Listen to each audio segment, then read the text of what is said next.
Topping our lineup today here on The Now, we're looking into the new products that teens are turning to with the bans on certain e-cigarettes, how some of them are even easier to hide.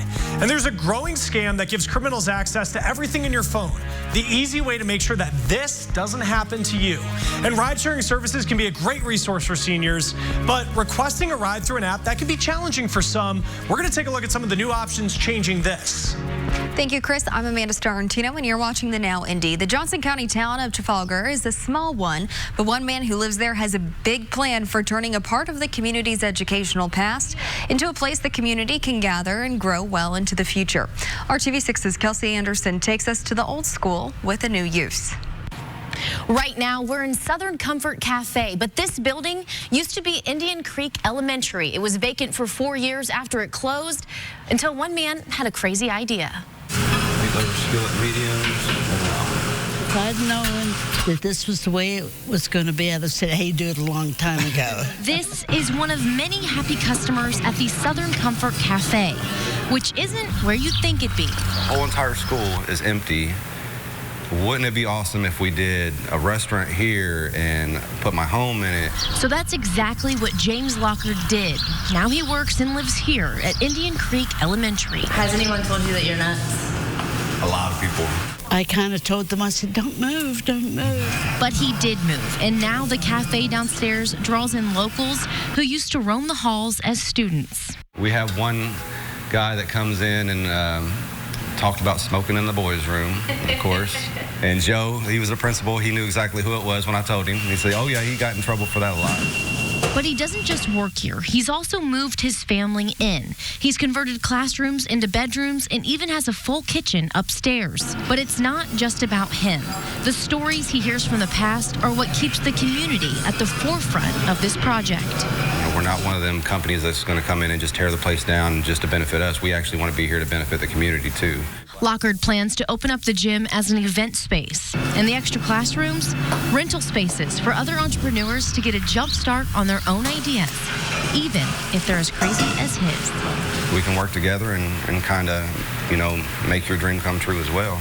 The entire building is 67,000 square feet. So Lockard says the opportunities here are endless. Working for you in Trafalgar, Kelsey Anderson, RTV6. Certainly a cold day, but that sunshine helped us out a little bit. You can still see a lot of that shining over Indianapolis, and while a little bit of snow might be lingering in parts of the state here, we'll start to melt more of that away tomorrow. But this morning, we started off at 2 above 0 in the city. That's the coldest we've had in almost a year, since March 4th, and it looks like we're going to start to warm things up a little bit. The wind has calmed down, so you can see, especially from Indianapolis to the south, not much of a wind chill factor. A little different story for you, though, in Lafayette. Feels like 4 degrees, feels like 5 in Muncie with a temperature of 15. Satellite and radar, big area of high pressure sprawling across the Ohio Valley, and that's keeping those skies clear for now. We'll gradually start to see some more clouds as we go into the day tomorrow. But if you are going to be heading out there this evening, cold but steady temperatures with that clear sky. Certainly good for a cuddle alert on this Valentine's Day, as we'll have those temperatures around 13 all the way through 10 o'clock. We've got one more frigid night to talk about, then a weekend warm-up and wet weather in the forecast for next week. Chris? Let's start the Now News feed. A historic settlement involving the opioid crisis may have hit a roadblock. 3 drug makers had made an offer of $18 billion for their roles in the epidemic, but nearly 24 state attorneys general have rejected the deal. Well, an important ruling for some people who are on Medicaid. Arkansas recently made a change that required some lower income people to work or get job training in order to get Medicaid. But a federal appeals court ruled that the Trump administration shouldn't have let Arkansas do that, saying the point of the program is to help those who can't afford care. Federal prosecutors will not charge former FBI Deputy Director Andrew McCabe.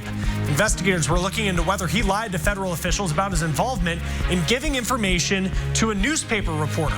Well, it had to do with an FBI investigation into the Clinton Foundation. Well, sadly, the highest mortality rate of any organ wait list are children who need new hearts. 1 in 5 children die waiting on a heart donor. It's often said that we don't have enough donors, but there is a fair amount of research, and obviously we'd always like more donors, but a lot of the donors that we don't think are acceptable actually can be used successfully. Donor hearts for children right now are determined by things like a person's weight, and donor hearts can be refused if the quality isn't good enough. At Cincinnati Children's, they're building a system that could dramatically increase matches. It uses virtual transplantation and data to create an algorithm to determine a more accurate range of criteria for a good match. Every institution does it differently. And so by using this advanced imaging and virtual transplantation, virtual reality, we can actually tell which hearts will fit. Dr. Morales' team received a government grant to build the heart transplant match system. All of this research is really driven by our daily experiences. You know, rounding on a patient in the ICU who's waiting for a heart, you know, is difficult. Like you want to be able to do something for them, but you can't do it. A large portion of heart transplants are in babies not even a year old. Cincinnati Children's is also working on artificial devices that could replace organ transplants. All right, next in our lineup here on The Now, we're looking into the new products that teens are now turning to with bans on certain e-cigarettes and how some of them are even easier to hide. Keller and Keller. Indiana State Capitol Police are asking for your help in their investigation of a theft from White River State Park downtown. 2 basketball-sized metal sculptures were stolen from the environmental trail sometime between Thursday, February 6th and Saturday, February 8th. The black cold-rolled steel pieces of art depict a monarch butterfly and a bird and nest. If you have any information, you are asked to contact Capitol Police at 317-234-2131. There has been some action taken to curb the youth vaping crisis, banning the most popular devices, raising the age to buy. But there are a number of nicotine products still of concern. The FDA recently sent a warning letter to smart nicotine toothpicks. Among the alleged violations, selling to minors online and no nicotine warning label. Months, maybe even weeks, there's a new, quote, favorite. And we hear about that from our on-the-ground sources all across the country. Meredith Berkman's one of the co-founders of Parents Against Vaping E-Cigarettes. She met with the FDA over concerns regarding other devices. Now, those include flavored disposable e-cigarettes similar to Juul that are not part of the ban. Under the new guidelines, this watch, which actually tells time and looks like an Apple Watch, is actually an exempted vape. This one is the flare. I mean, it really resembles a highlighter. The vape disposables, nicotine toothpicks, nicotine pouches that come in flavors like berry, citrus, and cinnamon. Berkman says they're gaining popularity with kids because they're easier to hide. These products have to go through the FDA application process to stay on the market, and that process will take some time and won't be public. There's a real fear that if that list isn't public, that there will be lots of smaller products and flavored disposables where people don't know where they're coming from, who take advantage of that time frame and think, you know what do we care? We're going to get kicked out anyway. Let's just make as much cash as we can in the next year. The FDA deadline for products to submit applications is in May. Well, more to get to on our lineup, but there's a growing scam letting criminals get access to everything in your phone. The easy way to make sure that this doesn't happen to you. Only at Ashley Home Store. This is home. The CDC predicts the new coronavirus isn't going away soon. In fact, the virus hasn't peaked yet. It could still be around for another year. There's also a new concern for health workers in China. More than 1,700 Chinese medical workers have been infected by the virus, and 6 of them have died. The World Health Organization is now trying to find out how and when those health workers were infected. And there is so much false information going around about how to cure or prevent this virus. The International Fact-Checking Network checked into those claims. There was a rumor going around in the U.S. that drinking bleach could cure it. Well, obviously drinking bleach can be deadly. Don't do that. There have also been claims about hand washing products that can help avoid the virus, but doctors say products have not been proven effective in preventing this type of coronavirus. Password technology just keeps getting more advanced. Our face and fingerprint, well, they're now common ways to get into our phones. Soon the way that we walk could be the new way to authenticate a credit card purchase. MasterCard's working with transportation organizations to use what's called your gate to charge people for their fare. Now, gate recognition isn't all that novel. It's very similar to face and fingerprint recognition that we already use. Tech experts also say these technologies, they have flaws.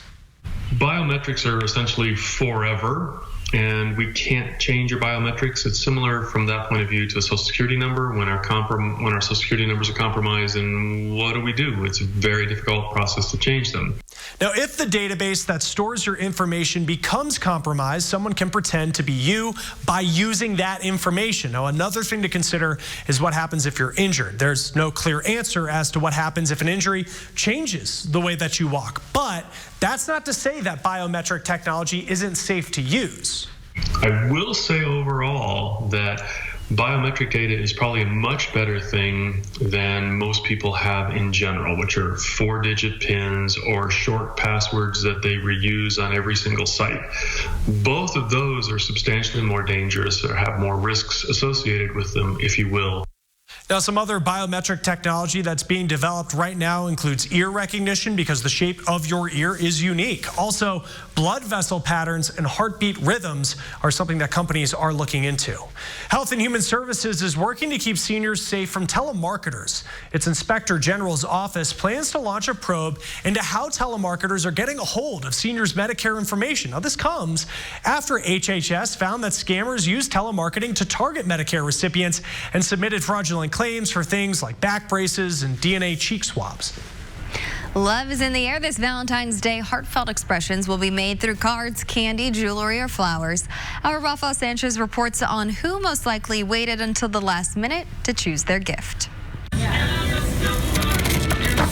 Jim Myrick's Day will blossom with dozens of deliveries and last-minute callers. Men wait until the very last minute to place their orders. Why do men wait? It's every year on the same day, right? I know it is. But February the 14th, right? I believe that they feel that it's just another day.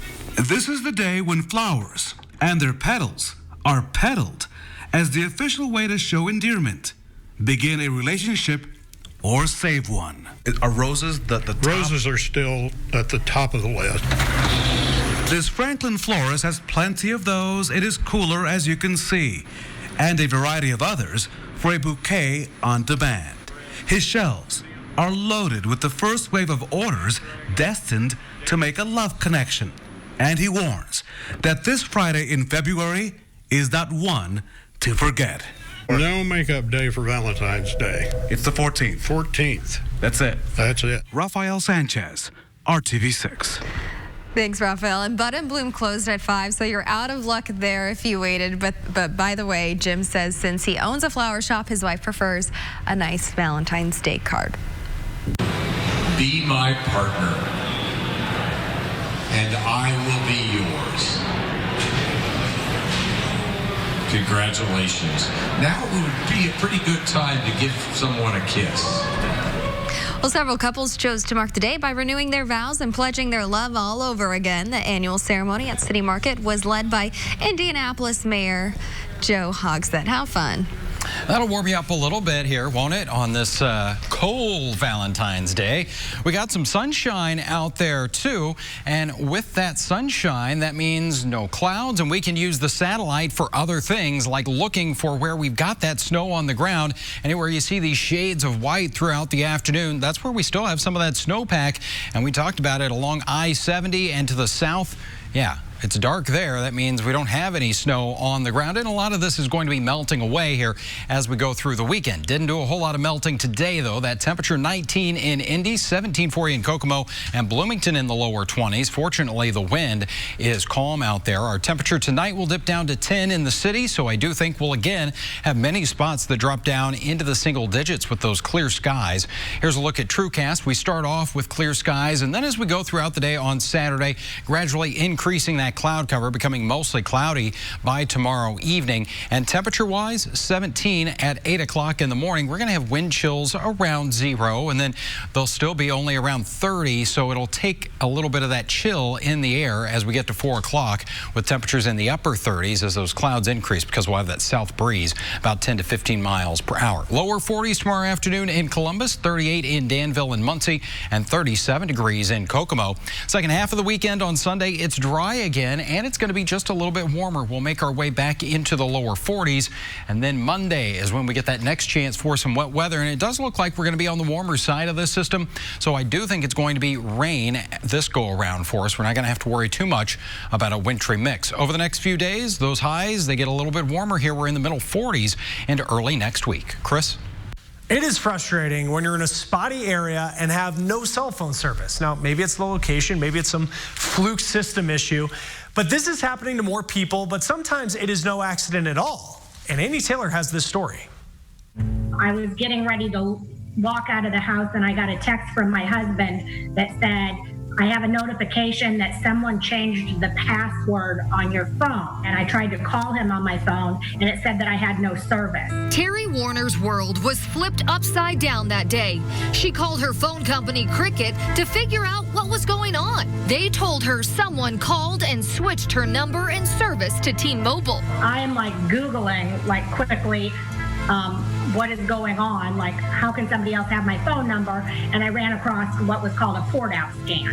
That set off a chain reaction of criminal activity. So he's on all of my accounts because he now has access to my email, my bank account, credit card, everything. The Warners say the person tried making withdrawals from a retirement account and applied for credit cards in their name. Meanwhile, they froze their credit, contacted the FBI, credit companies, all while pleading with the phone company. I was in tears and I was like screaming and I was like, you don't understand, like this guy was a criminal and you gave him my phone number. Now I just want my phone number back. Kept on saying, well, it had to have been your husband. We see this all the time. There's marital problems and, you know, they'll just port the number out. And I was like, that's not what happened. Courtney Cox's number was also ported out, and within hours, someone made a request for new credit cards on her account. They had a note in their system that said that I had called and that I had told them that I was on vacation and that I was at a nightclub in Florida and that I was robbed at gunpoint and my cards were stolen. Cox said new credit cards were overnighted to South Florida.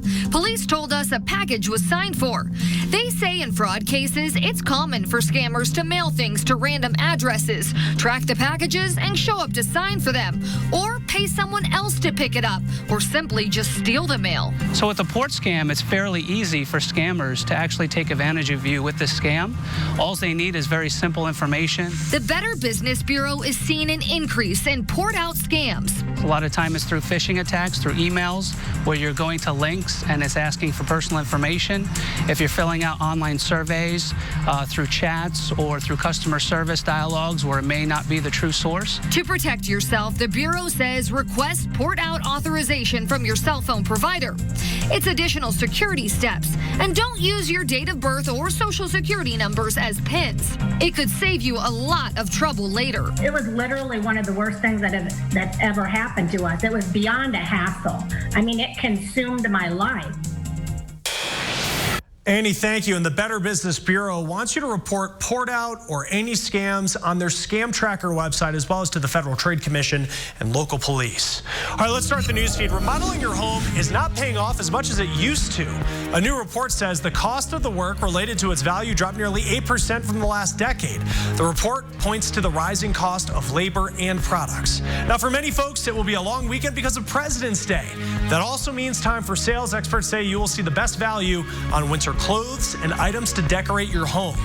And you'll start seeing some new political content on Facebook. The social network says it will be through the branded content. Facebook doesn't make any money from that, as advertisers pay influencers directly to put out the content. A Vietnam veteran who died more than 2 years ago is living on through his art. Roger Reed's sisters say that he spent 20 years on the streets before he moved into low-income housing. And that's when they say he started painting, and they didn't realize just how much he created until he passed away. More than 300 paintings filling every corner of the studio. And now they hang at an art gallery near Los Angeles. He had a tough time in civilian life. I think that the war, being that young, just was tough on him. If you see all the pictures all at once, you can see dark periods. These are a little lighter. Each painting is sold for a minimum donation of $50, and all the profits go to the Alpha Project, helping homeless veterans. Now, finally, in our lineup today here on the Now, ride-sharing services, they can be a great resource for seniors, but the request process through an app, it can be a challenge for some to use. So we're going to take a look at some of the new options changing this.